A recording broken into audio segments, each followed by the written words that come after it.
Ladies and gentlemen, we will wait for a moment while the question queue assembles. Reminder to the participants, anyone who wishes to ask a question may press and one at this time.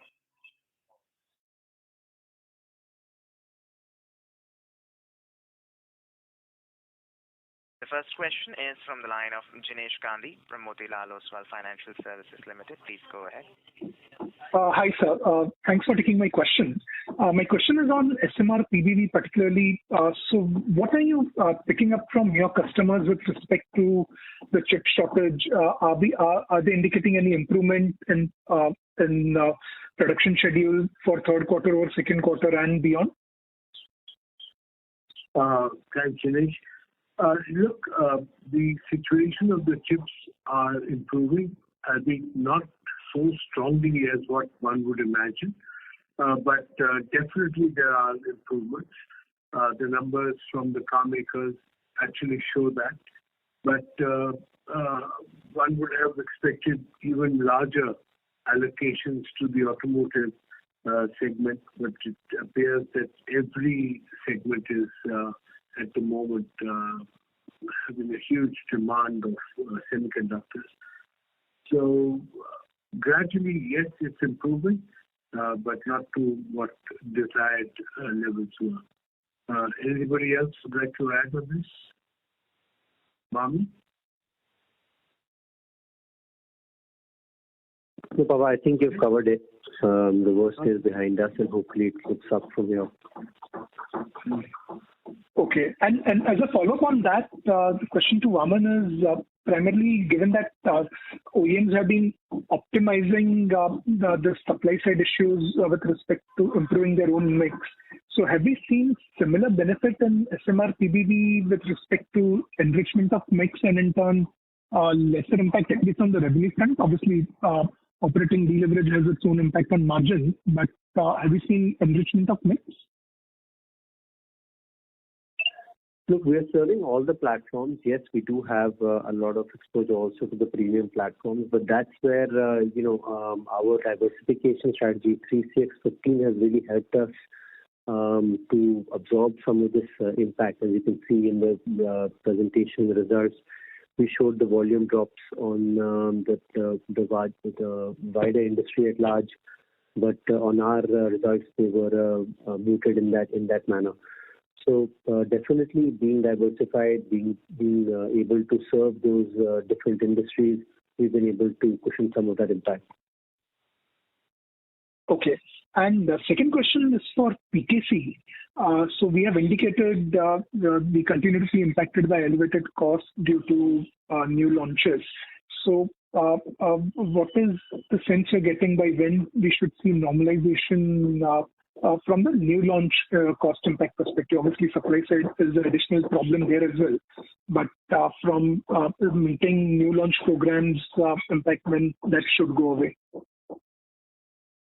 Yeah, I think it's a combination of new launches and as well chip shortages, etc.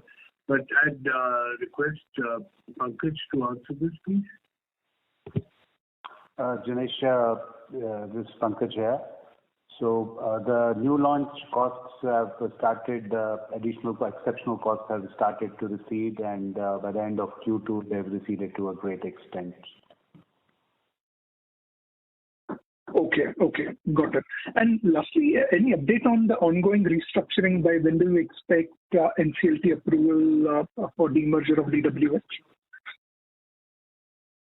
Dinesh, we've waited patiently two times. Once they said they had a outage of Wi-Fi, and then the other time, ours was the next item, but they still had to go for meetings, so they short closed the whole thing. Hopefully, 22nd of November, the court will reconvene and take up our case, and we hope that then sets the ball rolling. So that's what, as of now, the best information I can give you. Kunal, you want to add something? Or? Assuming we get to around 22nd November, we hope that before the end of this financial year, the listing of MSWIL would be completed. Okay. We are all waiting very anxiously that we hope that we can start to roll out Motherson 2.0 and start the new journey that we want to have with our shareholders. So definitely, we're also waiting very anxiously. True. Great, sir. Thanks and all the best. Okay. Thank you. Participants, to ask a question, you may press star and 1. The next question is from the line of Binay Singh from Morgan Stanley. Please go ahead. Hi team, thanks for the opportunity. Just continuing on one of the questions asked earlier on PKC, like when we look at the PKC run rate is largely similar to what the company was doing last year in the December quarter, but the EBIT hit is obviously a lot larger. So could you give us some number on what exactly was the new launch related hit this quarter? And beyond that, was there any commodity hit or mix impact with China slowdown or something that impacted EBIT? Of course, Pankaj will answer this question, but it's very difficult to compare two different time zones in these very unusual times. So one must take what are the current problems that were faced in the last quarter separately from and comparing it with last quarter. Pankaj, can you answer that? And I think it's mostly one-time costs, isn't it? It's not every quarter kind of thing. But go ahead, Pankaj. Yes, sir. So there are two things in this. One is that, last year was another story because at this time the market had been growing and new launches had taken place. So it's on a growth path where more capacities get created to cater to the customer's requirements.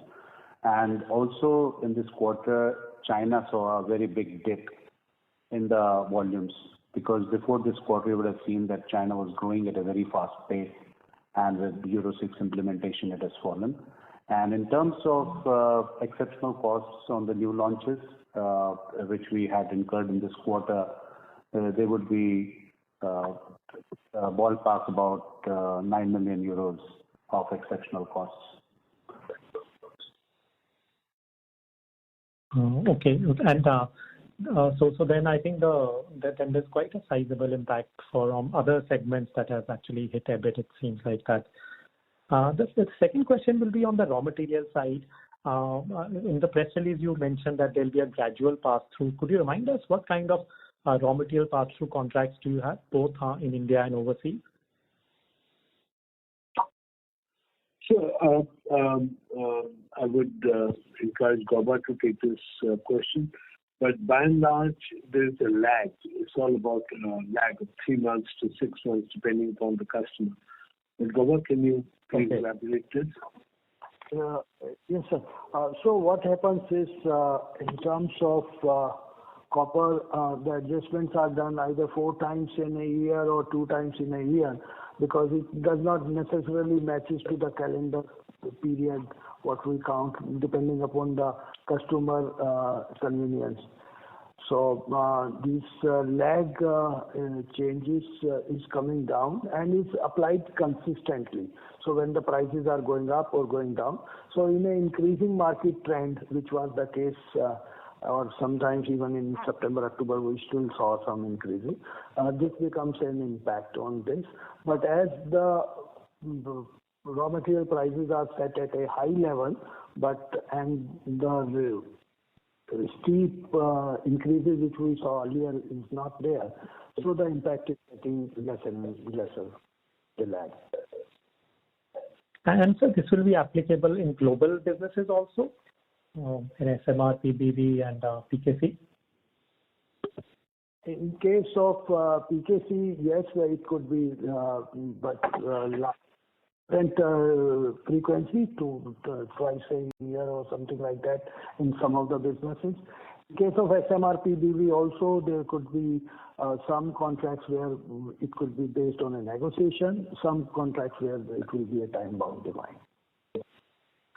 This is very helpful. Lastly, just Tata Motors in their recent presentation had highlighted Motherson as one of the suppliers on the EV side.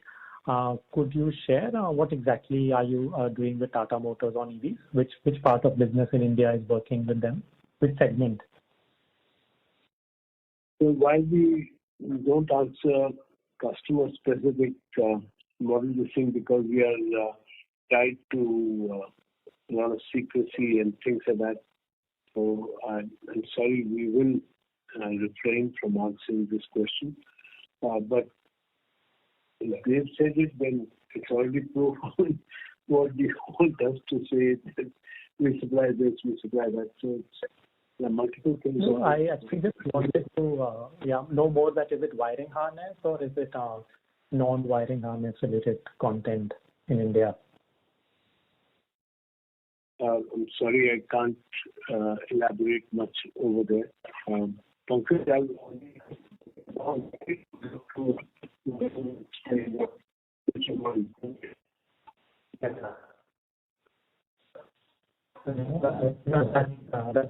thank you. Thank you. The next question is from the line of please go ahead. Yeah, hi. Thanks for the opportunity. So my first question is on this order book.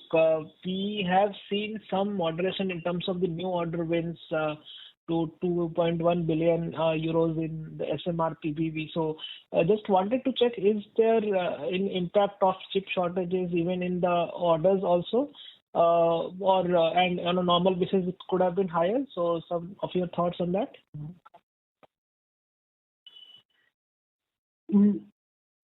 Raman, do you want to take that? Sure. No, there's no, these are new orders that have not started yet. So they will start at least 2 years down the line. So this has no correlation to order book. This is in fact the virgin order book that we have.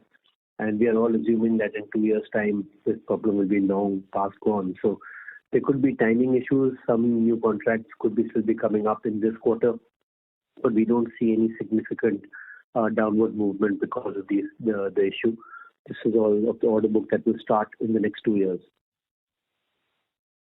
Understood. And if I am just basically focusing on the order wins, if say about 2.1 billion euros, because our EV share is going up, it has even gone up if compared to the last reported March quarter.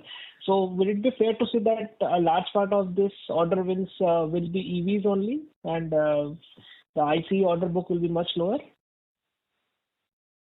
I don't think so. I think it's always very dangerous to second guess the customer. But the exuberance on electric vehicles is very, very valid. But the rate of changeover is much slower than that. So we in our are seeing similar models having two options of engine. So in that sense, we see more, but we can't really second guess what the market wants and what the people are buying. Okay, got it. Okay, sir. I'll come back in the queue. Mm-hmm. Thank you. The next question is from the line of Sonal Gupta from L&T Mutual Fund. Please go ahead. Yeah, hi. Good afternoon, and thanks a lot for taking my question. So just wanted to understand on the working capital. I mean, like you've mentioned that because of the irregular production thing, it's gone up. But I'm just thinking that in terms of given that the production is lower this quarter, won't the working capital requirement be sort of lower this quarter, given that whatever credit period you're extending to the customer? So just trying to understand why the step up in working capital in this quarter on a sequential basis. Baba, can you take that please? Yes, sir. Yes, sir. Sonal, thanks a lot. There are two aspects to be aware of. Number one, as you know, July-September period is the summer holidays for Europe, and you can look at all the quarters except last year because we were coming out of COVID situation in 20. There is an incremental working capital which gets blocked because of the summer holidays. The second reason, which I think we have tried to explain, that there have been unplanned disruptions. While when we look at the forecast, the forecast have been that the production would be high. So as a consequence, the procurement of the inventories, and this is very much clear from the balance sheet also, that the inventory levels have gone up, which will also be partly because of the higher commodity prices. You are right in terms of a receivables if the sales are down, though in our case, on a consolidated basis, sales are down only by 4% compared to same period last year. The receivables becomes less. Got it. And just in terms of, sir, the other question I had was, while we've seen a very commendable performance across in the European operations, despite the decline in revenues and production, but we're seeing a sharper drop in SMR in terms of EBITDA margins versus SMP. So just trying to understand as to, is there some one-off in SMR? Sunil, I would just want to add one thing to what Gauba explained. Also, the predictability of the order book, which the customers are giving us, the orders that they're giving us for day productions, has a little bit of uncertainty to it because of multiple reasons. So the general inventory holding of the Motherson Group is actually on the higher side, and we have allowed that to happen because that allows a little bit of flexibility. But this one, I think, Rajat Jain is the CEO of SMR. He's going to answer this question, please. Yeah. Hi, Sonal. So, see, on SMR, again, what perhaps has to be understood is that we are present in all the markets with all the OEMs and also in all the segments. So what you see as a sales drop is more reflective of the overall, global vehicle volume drop that has happened. So if you see, the vehicle volumes have dropped by about 20% from last year to this year, and we have a 18% drop in SMR. So this is, I think, because of the spread that we have and the market share that we have in SMR. And I think the bulk of the impact is coming from the sales drop. I mean, obviously, there are other headwinds as we've been talking about, their commodities and their freight issues as well. But I think the most significant impact is coming from the sales drop. So as I think the situation on the sales side starts to improve, we would start to see the gains coming back very quickly. Got it. Thanks a lot. And this last question, I mean, on an overall basis for the international operations, would you be able to, highlight, what portion of the commodity cost has sort of been passed on? Is there what sort of an impact are we incurring because of the, because of the resetting is still sometime in the future? Is there any way to quantify that? So it's very difficult to answer that question because of the huge variety that we deal with. But by and large, our team is very well entrenched to make sure that they get back every penny that we have. But yeah, there are sometimes time delay and all that. And anybody else would like to add something to that? But I think very difficult to because so many different raw materials, so many different... Sorry, sir. So just on a company-wise basis for SMR, SMP, if there is a way to quantify, or PKC, I don't know. So, the maximum consumption is obviously of the resins. And resins, we are all working together with the customers to get them to get back. Got it, sir. Great. Thank you so much for taking my questions. Thanks a lot. Thanks a lot. Thank you. A reminder to the participants, anyone who wishes to ask a question may press star and one. The next question is from the line of Vibha Batra from Fair Connect. Please go ahead. Thank you for taking my question. My question is again on the raw material price hike, the lag that we have. You've highlighted the increase in copper prices in one of the slides. So in a normal situation, then the raw material price hike is not very significant. It's okay to have a lag. But when the hike is very, very significant, which we have seen in recent times, is there a merit in tightening our risk management policy or the underlying contracts with the customers where we are significant supplier so that this pass-through is quicker and it is maybe milestone linked?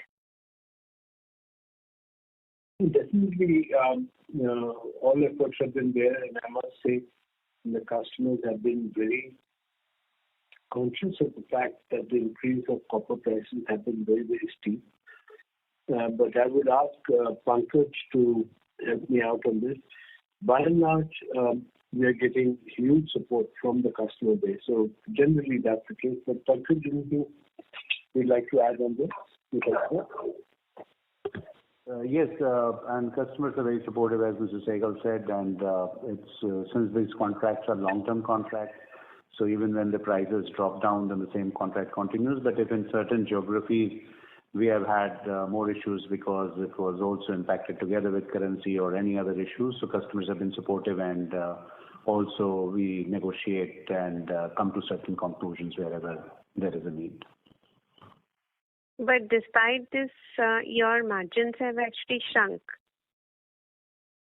despite customers being very supportive.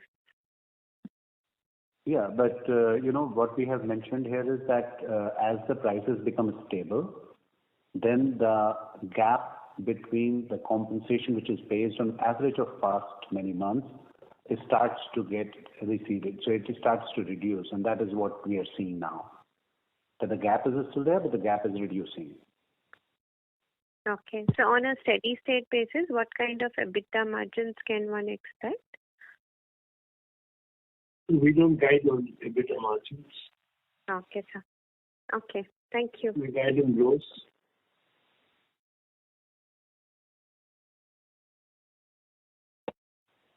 Thank you, sir. The next question is from the line of Chirag Shah from Edelweiss. Please go ahead. Yeah, thanks for the opportunity. And sir, again, coming to raw material contract, given the unprecedented increase that we have seen, so generally in this kind of environment, is it right to assume that the lag or pass-through could be even as high as 6 to 9 months also? Because this probably we have not seen this over last decade, Post GST, this kind of price hikes have not been seen. So the lag pass-through effect could drag on for a longer than the normal discussion that you have in normal circumstances. And this question is both for India as well as for our international business. Chirag, you have to have patience when you're supplying to car makers. They have a lot of challenges, and we can't behave like a crying child or something over there. We have put in our listening to the customers. Pankaj also reiterated that the customers have been very, very supportive. I don't know why we are assuming that 6 to 9 months is very long and all that. But normally, if you know our company very well for a long time, always the March quarter, we will have the maximum adjustments coming in. Also, just remember, many of the customers today take it that they will have forward contracts. So they are buying copper and all these things at forward contracts. So we get a steady supply of that. So a lot of things are in play there, and new ways and means are happening, which are actually reducing this. Pankaj, you want to add something here? No, sir, I think you have covered most of it now. Okay. The second question I had was with respect to PKC and China. Pankaj sir referred that there is a slowdown in China post Euro 6. Is the downward adjustment done, or there is still scope of some negative surprises on the demand in China? And also, given the general demand environment in China, the way they are taking steps, is there a risk in general to the optimism around the volume recovery in China? Jack, can you please repeat your question? The voice is not very clear. I'm sorry for that. So I'm saying that on the China, first for PKC on the CV side, you mentioned that there was a drop in volumes in China post the Euro 6 implementation. So is that adjustment done, or can we expect the momentum to resume, or it could still there could be some lingering effect of that downward adjustment that you are referring to? So what I hear from you, you are saying that the volume drop has ended, or we expect it to linger on for more time. Is that your question? Yeah. See, it's not very clear. So it is month on month. So even when the volumes went up, they were not predictable that the volumes will reach that high in China. So we watch the situation very carefully. What we do is have short-term, medium-term working, and also working together for growing the market and growing with new customers as well. So that's how we are playing it out. I think in the next few months we would come to know how the market grows. Yeah, this is helpful. And if I can just squeeze in one last question for India business. China. There are multiple things which are playing in China. It's an enigma. It's very difficult to figure out what's really happening in China. But think about it. They are going to have the Beijing Summer Olympics, Winter Olympics over there. There's a lot of issues on coal and power and all that particular things over there. So a lot of regions are there which are affecting what China is doing. But we have learned over our experience that we don't really question too much. Just wait and see things fall into place at the right time.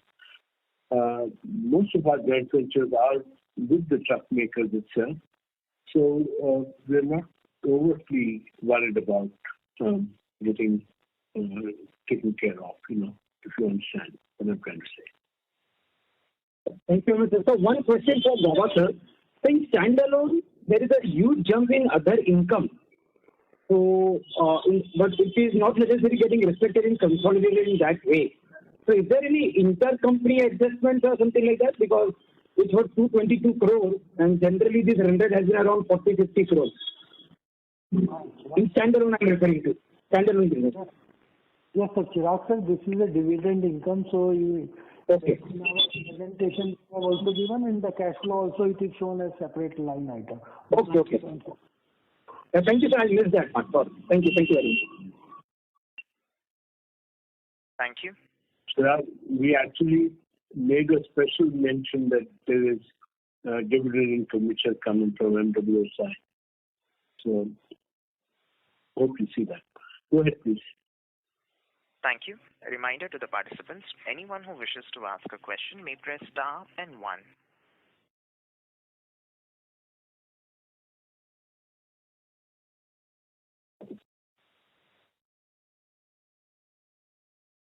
Participants, to ask a question, you may press star and 1.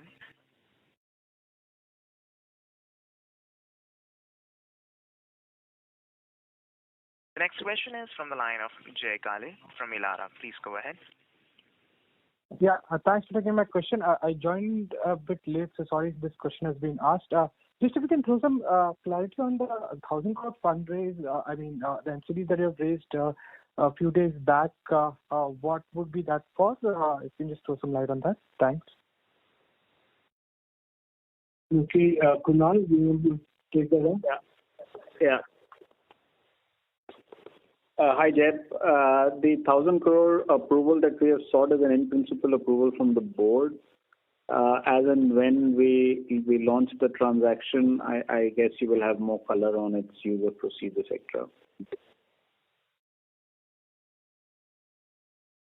Understood. Also, if you can just qualitatively talk about how are you seeing, the inorganic opportunities coming through.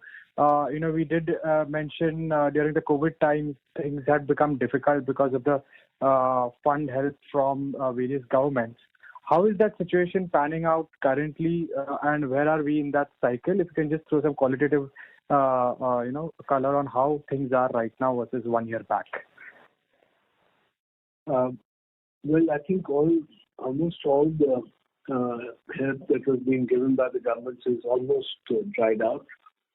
And true to our what we had guided you earlier, the quantity of companies which are getting out of business is appalling. It's really a lot, and huge opportunities for us. That's all I can tell at the moment. Kunal, you want to add something here? No, sir, absolutely right. The pipeline is extremely strong. It hasn't looked this strong for a long time. So, as you rightly said, as the COVID special situations are being withdrawn, many of the assets, the difference between the men and the boys are becoming more and more visible.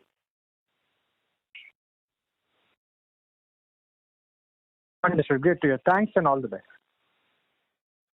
Thank you. Participants, to ask a question, you may press star and 1.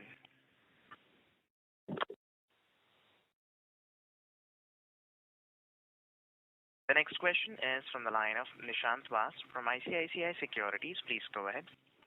Yeah, hi. Thanks for the opportunity. So my first question is on financials. So interest cost seems to be a little higher than on a quarter-on-quarter basis, which we expected to kind of trend down. So is there any one-off sitting in the interest cost line, and can you guide us on how this we should be expecting about it? Sorry, your voice is a bit muffled. Which company are you talking about? Sir, I was talking about the interest cost line. So on a quarter-on-quarter basis, there has been an increase in that. So is there any one-off sitting in that cost? Because we were kind of expecting this cost to trend down with the refinancings that we did. So can you throw some light as how we should think about this going ahead? Kunal and Gaurav, could you just take that, please? Kunal, please. Sorry. Kunal, you are taking? No, go ahead, Gaurav. Nishant, I think it is in the similar range because the finance cost also includes the exchange fluctuation, so it is 131.32. And in the quarter gone, we have also distributed the dividend of about 500 crores, which means to that extent there will be a 1 month funding additional for the group, which would have been there, which would get settled as we move forward from the cash approval. So Gaba sir, so in second half we should expect this to trend downwards, I would presume. The market grows, we will grow the sales. We have more market, depending upon what at a particular point of time the borrowings are based on the market operations.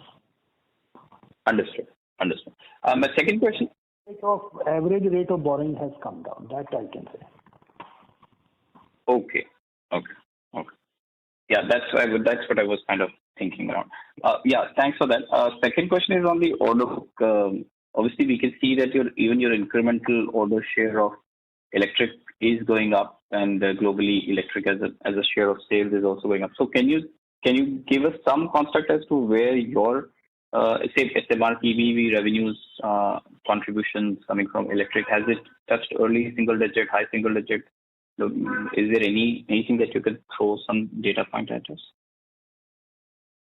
Sorry, on the order book, we can't give any details about this. We just calculate the percentages and put it in front of you as they are. The customer appreciates our ability not to disclose much because their own strategy and everything depends upon all this. So I would appreciate if you understand the sensitivity on us not answering this question. So, sir, I don't know if I was referring to the revenues of let's say the first half of the year. So that's not possible for you to quantify. Sir, your voice is cracking up. I couldn't hear you. Can you repeat it, please? So, sir, I was not asking from an order book standpoint. I was asking from the revenues that we reported in the first half. Would it be possible to look at electric contributions because you are already highlighting the same for order book? If you can, if that is available. If it's not available, then it's fine. Okay. I don't think we do that calculation anyway. But guys, anybody can help me out with this one? I don't think we do those things. Nishant, we can come back to you. No problem. If we don't have it offhand. No problem. Thanks a lot. Thank you. Participants, to ask a question, you may press star and 1. Just a moment. Nishant, if it helps you, of the top 10 electric vehicles sold in the world, I think we are suppliers to 7 of them. If that helps you. Thank you. Participants, to ask a question, you may press star and 1.